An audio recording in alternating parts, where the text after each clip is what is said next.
Hello दोस्तों, आपका स्वागत है संपादकीय हिंदी डिक्टेशन में। इसी तरह के डेली नए और सबसे पहले वीडियो के लिए मेरे चैनल को लाइक करें, शेयर करें और सब्सक्राइब करें। बेल आइकन पर क्लिक करें ताकि हमारे वीडियो के नोटिफिकेशन आपको सबसे पहले मिल जाए। डिक्टेशन 5 सेकंड में स्टार्ट होगा। 5, 4, 3, 2, 1 स्टार्ट। विचित्र है कि एक तरफ देश की अर्थव्यवस्था नकारात्मक स्थिति में पहुंच गई है और इसे पटरी पर लाने के लिए सरकारें अपने अपने स्तर पर प्रयास कर रही हैं और दूसरी तरफ कर चोरी या भ्रष्टाचार के जरिए जुटाई गई रकम स्विट्जरलैंड के बैंकों के काले तहखानों में जमा करा दी गई। कुछ देशों ने अपने यहाँ दुनिया भर के भ्रष्टाचारियों और करचोरों के लिए वैध तहखाने बना रखे हैं। स्विट्जरलैंड उनमें एक है।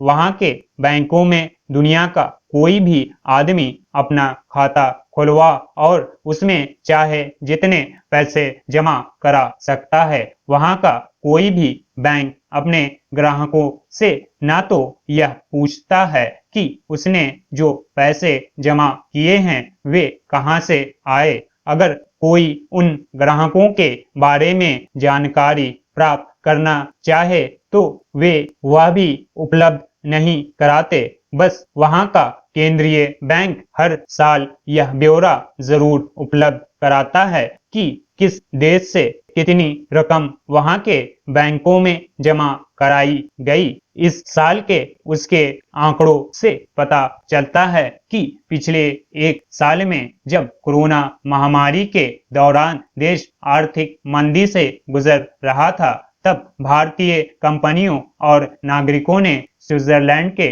बैंकों में सबसे अधिक धन जमा कराए। इस तरह पिछले एक साल में स्विट्जरलैंड के बैंकों में भारतीय कंपनियों और नागरिकों की कुल जमा रकम 2.55 स्विस फ्रैंक यानी 20,700 करोड़ रुपए हो गई है। यह आंकड़ा पिछले 13 सालों में सबसे ज्यादा है। इनमें 4,000 करोड़ रुपए सीधे ग्राहकों द्वारा जमा कराए गए। 3100 करोड़ रुपए से अधिक दूसरे बैंकों के जरिए स्थानांतरित कराए गए। 16.5 करोड़ रुपए ट्रस्टों के जरिए और 13,500 करोड़ रुपए बॉन्ड और सिक्योरिटी जैसे विभिन्न विकल्पों के जरिए जमा कराए गए। विचित्र है कि एक तरफ देश की अर्थव्यवस्था नकारात्मक स्थिति में पहुंच गई है और इसे पटरी पर लाने के लिए सरकारें अपने अपने स्तर पर प्रयास कर रही हैं और दूसरी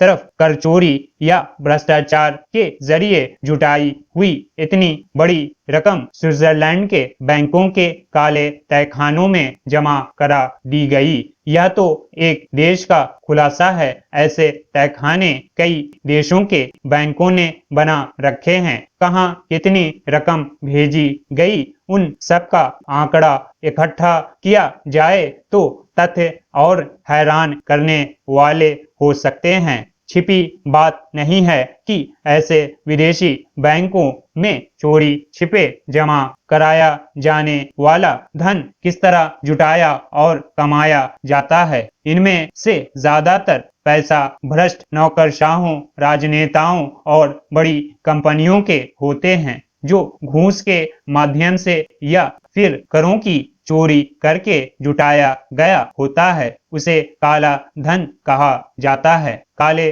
धन पर लगाम कसने के लिए केंद्र सरकार ने खूब बढ़ चढ़ कर दावे किए थे। पहली बार सत्ता में आने से पहले के चुनावी घोषणा पत्र में तो उसने विदेशी बैंकों से सारा काला धन वापस लाने को भी भरोसा दिलाया था, मगर यह काम इतना आसान नहीं है। स्विट्जरलैंड या फिर दूसरे देशों के बैंकों से जहां काला धन छिपाया जाता है उन्हें कानूनी संरक्षण प्राप्त है और वे अपने ग्राहकों के बारे में कोई भी जानकारी उपलब्ध न कराने को स्वतंत्र हैं। उन पर दबाव नहीं डाला जा सकता। इसलिए भारत सरकार इस मामले में कामयाब नहीं हो पाई। मगर भ्रष्टाचार मुक्त प्रशासन के दावों और कर चोरी पर सख्त नजर रखने के तमाम प्रयासों के बावजूद आश्चर्य है कि वह भ्रष्टाचारियों पर नकेल नहीं कस पाई है। विदेशी बैंकों में भेजी गई रकम इस बात की गवाही है कि देश में बड़े पैमाने पर भ्रष्टाचार हुआ। इस खुलासे से सरकार एक बार फिर सवालों के घेरे में आ गई है। पहले ही देश के बैंकों की भारी रकम लेकर विदेश भाग जाने वाले कारोबारियों और बट्टे खाते को लेकर उंगलियां उठती रही हैं। Stop. Thanks for watching. Please like, share or subscribe.